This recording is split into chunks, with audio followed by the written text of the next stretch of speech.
Halo sahabat pemasyarakatan, kembali lagi di Cerpen, Cerita Penjara. Di sini kami akan menceritakan berbagai kisah dari pemasyarakatan.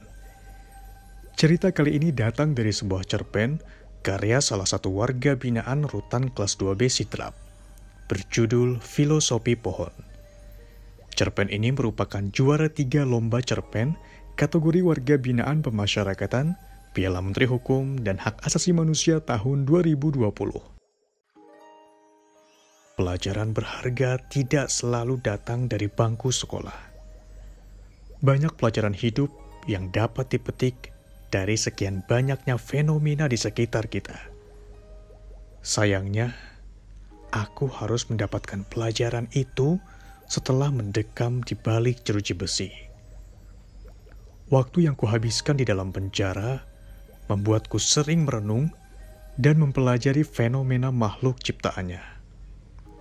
Penasaran dengan kisah selengkapnya? Mari kita saksikan bersama.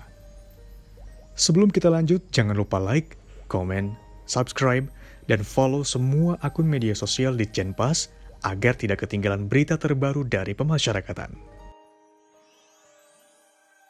Filosofi Pohon, karya warga binaan pemasyarakatan Rumah Tahanan Negara Kelas 2B Sidrap. Tuhan telah menciptakan berbagai macam makhluk yang mengisi kehidupan dunia. Setiap makhluk sekecil apapun, mereka memiliki tujuan dan makna dalam penciptaannya.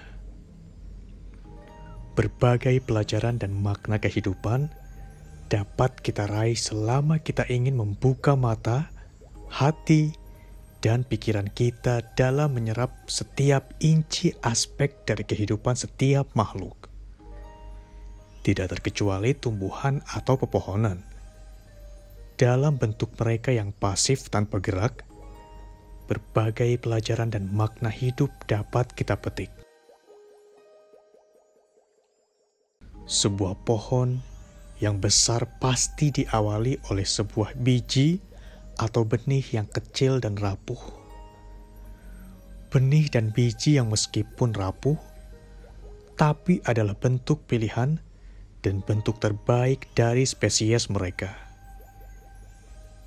Bibit ini kemudian akan berkembang, melengkapi dirinya dengan berbagai organ yang tercipta sebagai produk hasil evolusi dari alam.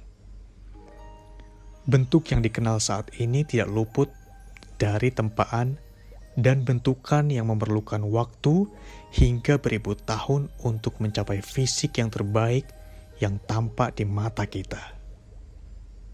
Dan ketika tiba saatnya, kelak ia harus meneruskan regenerasi dalam mempertahankan kelangsungan hidupnya. Bibit dan biji yang baru akan muncul menggantikan posisi spesies mereka yang telah habis masa hidupnya. Selayaknya pohon, seorang manusia pun lahir dari pembuahan sel-sel yang tak kasat mata. Sel-sel terbaik dan pilihan yang dalam perjuangan untuk dapat mempertahankan hidup dan menciptakan kehidupan tidak akan pernah berhenti hingga takdir menyatakan tugas mereka telah usai. Sel tak kasat mata yang mampu bertahan akan melalui tahap penciptaan kehidupan yang melahirkan bentuk darah, daging, tulang, hingga tersusunlah fisik seorang insan yang sempurna. Bahkan ketika hidup, kita masih hanya bagian dari partikel kecil tak terlihat. Kita telah belajar arti berjuang. Berjuang untuk bertahan, belajar untuk menciptakan, dan belajar untuk menyesuaikan diri. Pernahkah kita memperhatikan bagaimana sebuah pohon yang rindang dapat terus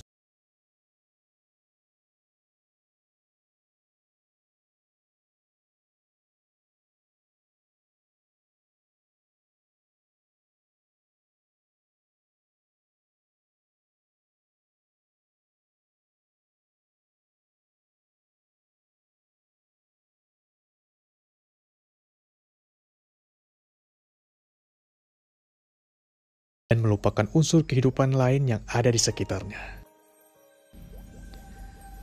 Setiap helai daunnya menciptakan udara yang menjadi unsur utama makhluk hidup lainnya dalam bernafas. Setiap lembaran daun menciptakan naungan suasana sejuk yang segar dan melahirkan kenyamanan bagi setiap makhluk. Bahkan ketika dedaunan itu menguning dan jatuh berguguran, ia masih akan bermanfaat dalam menciptakan kesuburan bagi tanah tempat ini menjejakkan akarnya. Batang dan dahan yang kokoh dan kuat menjadi tempat sandaran makhluk dari dalam, mengistirahatkan dirinya setelah melewati perjuangan panjang dalam siklus kehidupan. Batang dan dahan yang juga menjadi saksi kelahiran kehidupan-kehidupan lain yang menggantungkan hidup mereka pada sebuah pohon. Menggantungkan nasib mereka dalam mencari perlindungan dari para pemangsa. Belajar dari filosofi bagian tubuh pada sebuah pohon, sudah selayaknya sebagai seorang insan berakal untuk pandai mempelajari dan mencari hikmah atas penciptaan diri kita dalam kehidupan. Seorang manusia ditugaskan untuk menjadi khalifah dalam hidupnya. Ia dituntut untuk mampu hidup layaknya sebuah pohon, berjuang untuk bertahan, namun di sisi lain memberikan penghidupan dan daungan bagi makhluk lainnya. Mewujudkan suatu keseimbangan dan keselarasan dalam alam. Lakukan dan kerahkanlah upaya terbaik yang bisa kita lakukan dalam hidup. Dedikasikan hidup kita dengan penuh keikhlasan untuk bisa berguna dan bermanfaat.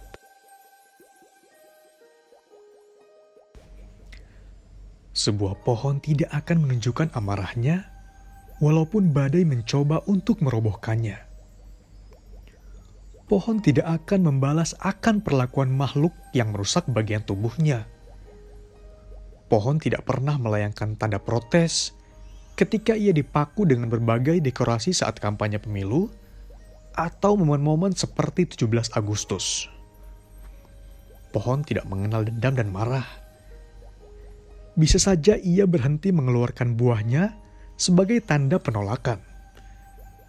Bisa saja ia memilih untuk mengerdilkan dirinya dan berhenti menaungi makhluk lain sebagai bentuk pembalasan. Tetapi tidak. Sebuah pohon tidak memilih jalan ini. Ia memilih untuk tetap tegar dan kokoh bertahan dengan makna yang ia miliki. Begitulah seorang manusia seharusnya mempelajari hakikat kesabaran. Jangan hanya karena gejolak wabah yang terjadi, membuat kita hanya mau menyalahkan keadaan dan tidak berbuat apa-apa. Jangan hanya karena sebuah sandungan kecil membuat kita mengeluhkan pahitnya kehidupan yang telah dijalani di dunia. Tidakkah kita pernah sadari bahwa di balik sandungan kecil atau benturan besar selalu ada hikmah tersembunyi yang harus kita gali? Hikmah yang tidak akan pernah bisa ditemukan di awal ketika kita baru saja tersandung atau terbentur. Hikmah itu baru akan menampakkan dirinya ketika benturan dan sandungan itu telah kita selesaikan. Buah yang lahir dari sebuah pohon tidak akan pernah terletak pada ujung pucuk daun teratas. Buah yang dimiliki sebuah pohon akan ia pasangkan pada sulur yang akan terarah ke bawah mengikuti kehendak gravitasi bumi. Sebuah pohon tidak akan menyembunyikan buahnya dalam titik tengah batangnya. Bahkan ketika pohon meletakkan buahnya pada akar di dalam tanah, buah itu tidak akan memberi kesulitan berarti ketika akan digali. Pohon tidak pernah kikir, dan memperhitungkan setiap buah yang ia hasilkan dan dipetik oleh makhluk lain. Ia tidak pernah meminta bayaran untuk setiap buah yang dimakan makhluk lainnya untuk menghilangkan dahaga dan lapar mereka. Pohon sadar bahwa setiap buah yang dinikmati memungkinkan generasi dirinya akan lahir dan tumbuh di tempat yang baru, memberikan kehidupan dan naungan di ekosistem yang baru. Sudahkah kita merasa seperti pohon yang mengikhlaskan buahnya untuk dinikmati oleh makhluk lain? Tidak pernah merasa kikir dan tidak menuntut timbal balik atas setiap perbuatan baik yang kita lakukan dalam hidup. Tidakkah kita sadar bahwa perbuatan baik sekecil apapun akan berbalik ke diri kita? Sebaliknya, perbuatan buruk meski hanya sebesar partikel atom sekalipun akan mendapat balasan. Balasan baik dan buruk ini dapat terjadi secara instan ataupun menunggu sebuah momen yang tepat sebelum datang menghampiri kita. What goes around, comes around. Karma. Begitulah sebutannya. Sebuah pohon beringin tidak akan melahirkan lumut, sebuah pohon mangga tidak akan menghasilkan benalu. Ini jawaban atas karma baik yang pohon itu lakukan dalam kehidupannya. Filosofi pohon ini kupelajari setelah memperhatikan berbagai fenomena alam yang ada di sekitarku. Keberadaanku di balik jeruji besi penjara membuatku lebih banyak terdiam dan bertafakur dalam memandang kekuasaan Tuhan. Belajar makna dari setiap penciptaan dan tujuan hidup dari setiap makhluk. Perenungan-perenungan yang kulakukan membawaku pada momen di mana aku memilih untuk lebih banyak mendengar dan memperhatikan. Mempelajari setiap fenomena dan pergerakan di alam. Alam memang ditakdirkan untuk menjadi tempat pertama seorang manusia dalam mencari ilmu, dan disinilah aku berada sekarang. Belajar dan menyerap setiap poin-poin penting kehidupan langsung dari makhluk ciptaannya.